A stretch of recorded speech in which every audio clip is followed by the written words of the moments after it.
Sanchi is known for its abilities to disperse blood stasis, stop bleeding, reduce swelling, and alleviate pain, and is commonly used in modern clinical practice. Of course, there are also many interesting folk legends about it, which we will elaborate about it. Legend has it that in ancient times, a young man named Zhang Er suffered from a bleeding disorder with unstoppable bleeding from the mouth and nose. Despite many attempts at treatment, there was no effect. His mother, frantic, heard of a doctor with the surname Tian, who was skilled in treating this condition, and hurriedly took her son to seek his help.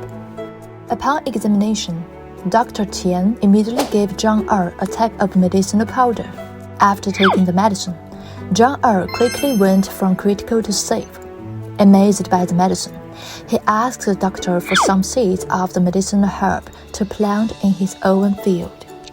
A year later, the herb had grown large and thriving. At that time, the regional governor's daughter fell ill with the same condition.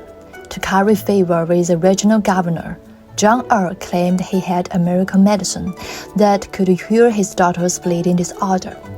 He then dug up the roots of the medicinal herb he had planted the previous year and sent them to treat the young lady. However, contrary to the expectations, not only did the bleeding not stop, but the young lady also passed away. Enraged, the regional governor had Zhang Er bound and interrogated. Zhang Er shifted the blame, saying, "It was the fake medicine given by Dr. Tian." The regional governor immediately sent for Dr. Tian to be brought to the court.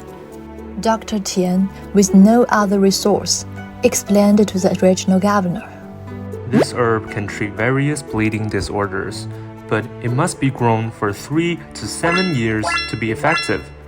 The herb used by Zhang Er had only grown for a full year and naturally had no medicinal properties.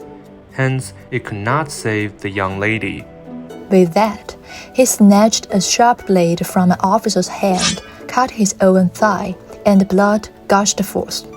Calmly, he took out the medicinal powder he carried with him, ingested some, and applied some to the wound, which promptly stopped the bleeding and scabbed over.